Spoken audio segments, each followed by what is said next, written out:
Inside a medieval castle, a rich lord walks into a tiny stone room. He sits on a wooden seat. Under that seat, there is a hole, and under that hole, everything drops straight down the castle wall. That was not the poor man's bathroom. That was luxury. Before modern toilets, even kings, soldiers, priests, farmers, and city people all had one embarrassing problem. Where should human waste go? Because food can enter a city every morning. Water can enter a city every day. People can keep arriving, but waste also keeps arriving, again and again. And if a city does not remove it, the city starts attacking itself. So this story is not just about toilets. It is about how humans tried to survive their own waste. Long before cities, the solution was simple. Early humans lived in small moving groups. They did not have permanent streets. They did not have crowded neighborhoods. They did not have thousands of people packed into one place. So when someone had to go, they went away from the camp. Far from food, far from sleeping areas, far from water. Nature did the cleaning. But then humans made the decision that changed everything.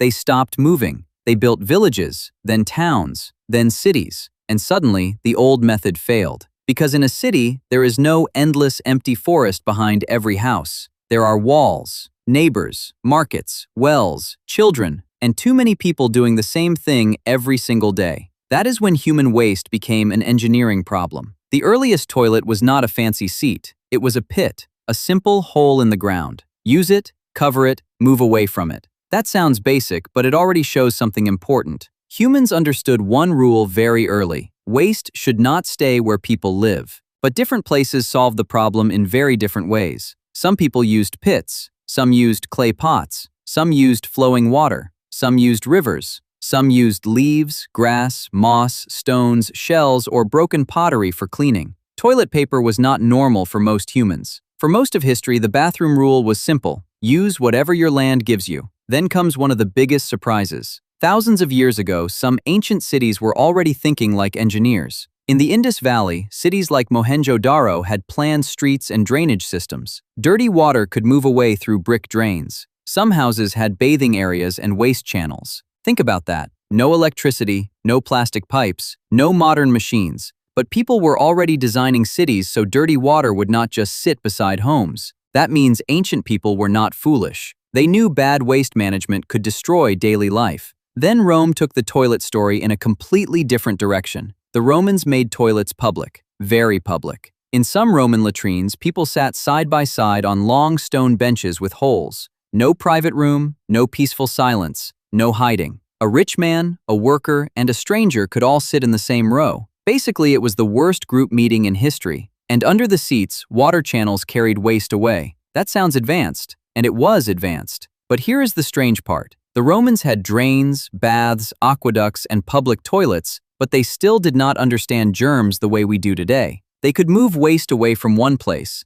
but they did not fully understand invisible contamination. So Roman sanitation looked powerful. But disease and parasites could still spread. They had engineering, but they did not yet have modern science. Then in medieval castles, the toilet became a hole in the wall. It was called a garderobe. The name sounds royal, but the design was brutally simple. A small room, a seat, a shaft, and waste dropped down into a pit, moat, river, or outside the castle wall. So a castle could have towers, weapons, guards, and gold, but the toilet was still basically controlled falling waste. And normal people had it even worse. Many used chamber pots. A chamber pot was a bowl kept inside the house. At night, people used it. In the morning, someone had to empty it. And in crowded towns, this became a nightmare. Waste could end up in cesspits. Waste could end up in streets. Waste could end up near rivers. Waste could end up near the same water people needed to drink. That is where this story stops being funny. Because the real enemy was not smell.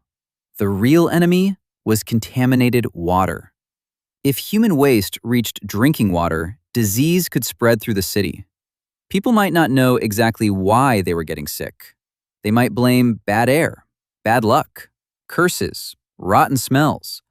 But the real danger was often much simpler. Waste and water were meeting each other, and humans were drinking the result. This is why toilets are not just a comfort invention. A toilet is a separation machine. It separates waste from people. It separates waste from homes.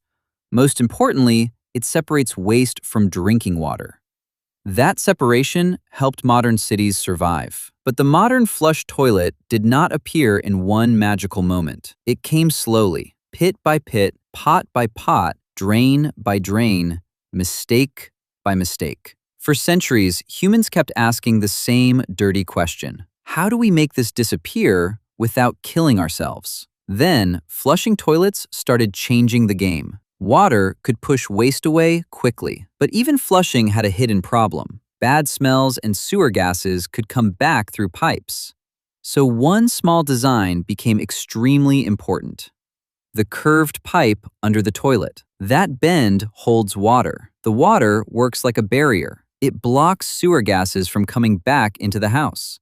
So the most important part of a toilet is not the seat. It is not even the flush button. It is the hidden system below. The pipe, the trap, the drain, the sewer, the part nobody looks at. That is the funny thing about civilization.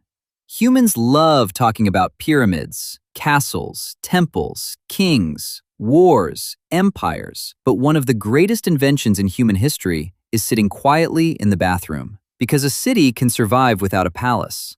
A city can survive without a giant statue. But if a city cannot safely remove human waste, that city becomes dangerous. So what did humans do before toilets? They dug holes. They used pots. They built drains. They sat in public latrines. They dropped waste from castle walls. They hired night workers to clean the mess. They polluted streets. They polluted rivers. They made terrible mistakes. And slowly, painfully, they learned the truth. A clean city is not created by kings. It is created by sanitation. The toilet is not a boring object. It is one of the quietest inventions that saved human civilization.